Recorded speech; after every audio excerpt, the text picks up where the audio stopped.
আমাদের দেশে শীতের সময়ে প্রকৃতির নানান রকম বৈচিত্র্যময় পরিবর্তন একমাত্র গ্রাম থেকেই দেখা যায়। শীতের শুরুতে পুকুরে পানি কমে যায় এবং জাল দিয়ে মাছ ধরতে অনেক সুবিধা হয়। তো জালটি অনেক সুন্দরভাবে ছড়িয়ে পড়েছে। জালটি সুন্দর করে পানির নিচে পড়ে যাওয়ার পরে জাল টানা হচ্ছে। জালটি ধীরে ধীরে টানা হচ্ছে যাতে মাছগুলো চলে না যায়। এখন পরিষ্কার করা হচ্ছে জালটি যাতে ময়লা বেশি না থাকে, ময়লা থাকলে মাছ ধরা যাবে না। জালটি উপরে ওঠানোর পরও হালকা কিছু কাদা ছিল। এখন আমরা দেখতেছি কোন কোন মাছগুলো নেওয়া যায়, কোনগুলো নেওয়া যায় না। এবং আমরা কিছু মাছ নিয়ে বালতিতে রাখলাম। এখন আমি এবং আমার কাজিন সৈকত মিলে চলে যাচ্ছি ধান ক্ষেতের দিকে। সে সেফটি শো পরে নিয়েছে পোকামাকড়ের আক্রমণ থেকে বাঁচতে। এখন আমি চলে যাচ্ছি ধান ক্ষেতের দিকে।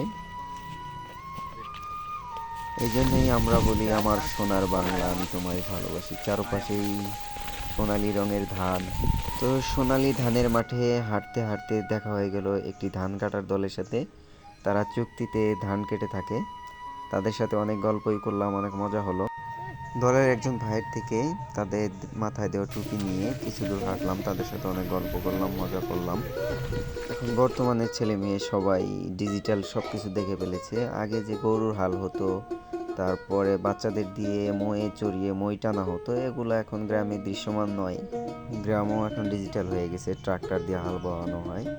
তো তাদের সাথে ঘুরতে ঘুরতে অনেক দূর গিয়ে তারা অন্য জায়গায় ধান কাটার জন্য চলে গেল।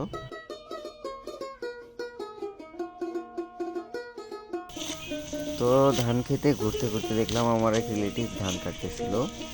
তাতে কাছে নিয়ে আমিও একটু ধান কাটলাম, মজা করলাম অনেক। এটা দেখে আমার স্বাস্থ্য ভাই অনেক হাসতেছিল। তো ধান কেটে এভাবে লাইন করে সাজিয়ে রাখার কারণ হচ্ছে যে ধানগুলো এখানে শুকিয়ে বাসায় নিয়ে মেশিন দিয়ে ডাঙিয়ে ধানগুলো বস্তায় করে রাখবে এবং খ্যার দিয়ে খ্যারের পাল্লা দিবে।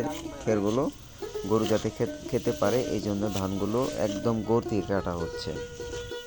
তো এভাবে কখনো ব্লগ করা হয়নি, কথাও বলা হয়নি, ভয়েস দেওয়া হয়নি। আপনারা যারা দেখছেন কেমন হলো না হলো জানাবেন। অনেকেই তাদের ধান কেটে নিয়ে গেছে, এখন সেই ক্ষেতগুলোতে গরু ছাগল ঘাস খাচ্ছে। তো অনেকদিন সাইকেল চালাইনি, ছোট করে সাইকেল নিয়ে একটু সাইকেল চালাইলাম।